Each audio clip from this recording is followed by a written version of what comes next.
Hello, everybody. This is my project on the Battle of Thermopylae. The Battle of Thermopylae was a battle between the Greeks and the Persians, and before this battle even started, the Persian king, Darius I, had a plan to invade Greece. On his first invasion, he set out and took over mainland Greece and many other parts of Greece.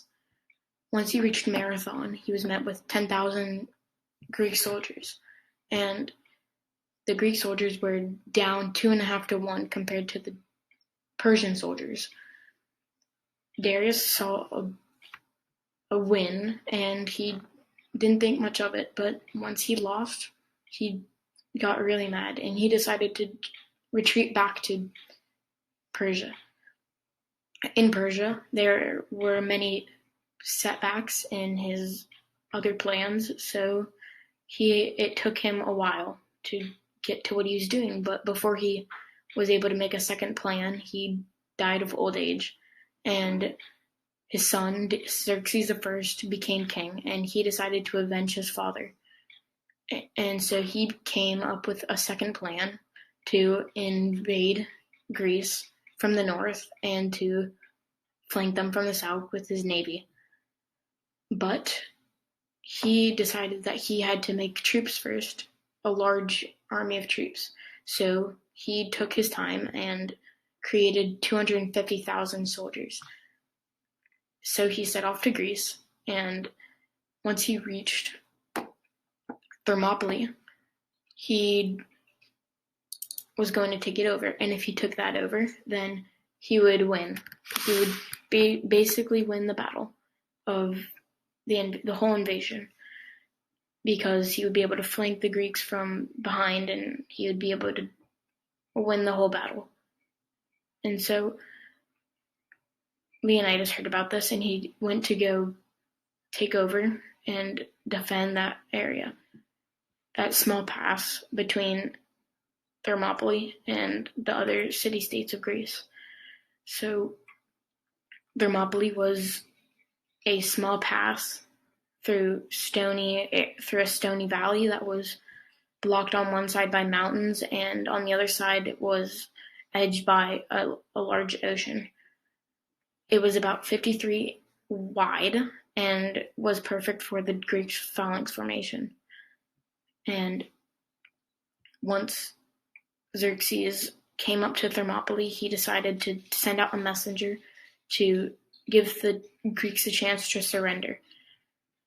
In the surrender, if they surrendered, they would get most of the land that they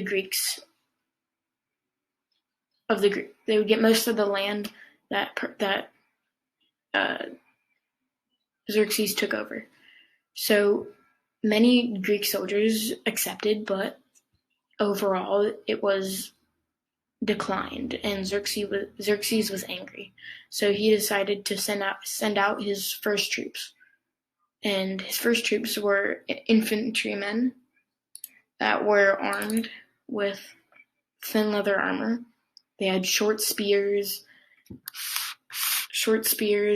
long daggers, swords, and bows. And they were equipped with wooden shields. And these wooden shields and armor weren't enough to penetrate the Greeks' bronze armor, spears, and all their shields. So on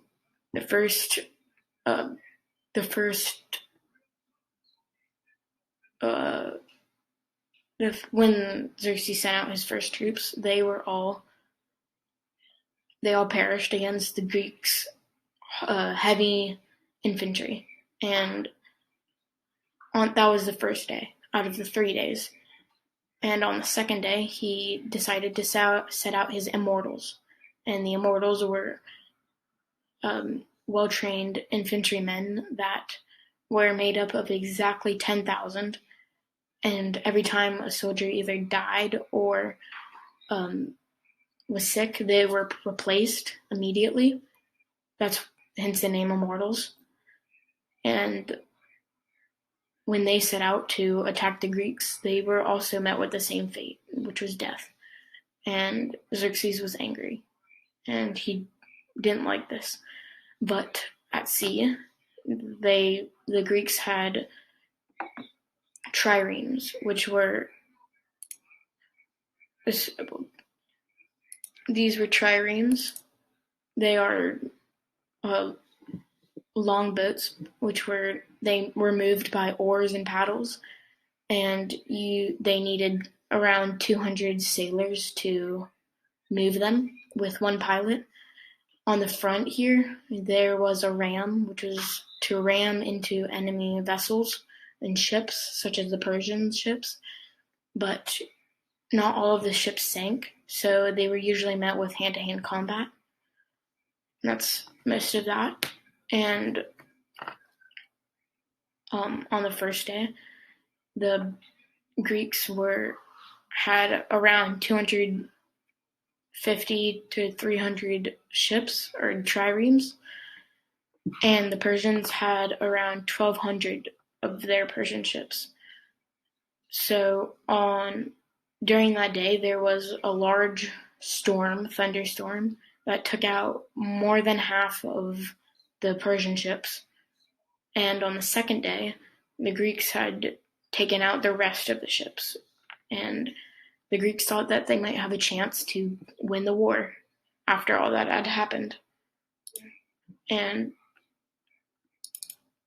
on the night of the second day, a man named Ephaltes, who was a Greek soldier, he decided to give Xerxes the secret pass around the Greeks' force, and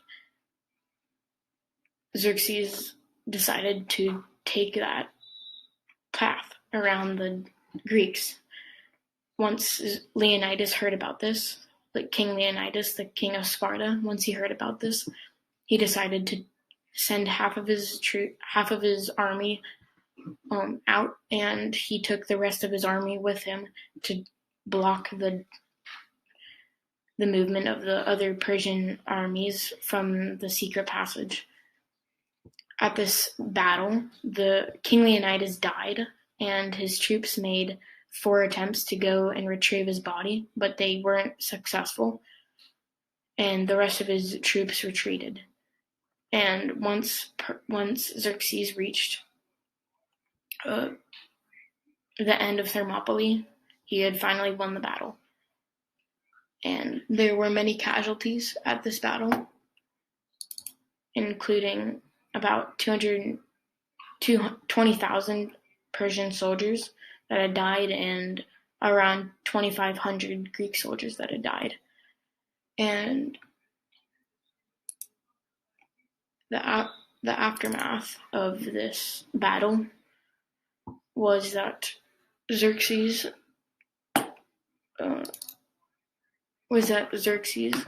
marched into Athens, but Athens had already been raided and they already evacuated. And so he decided to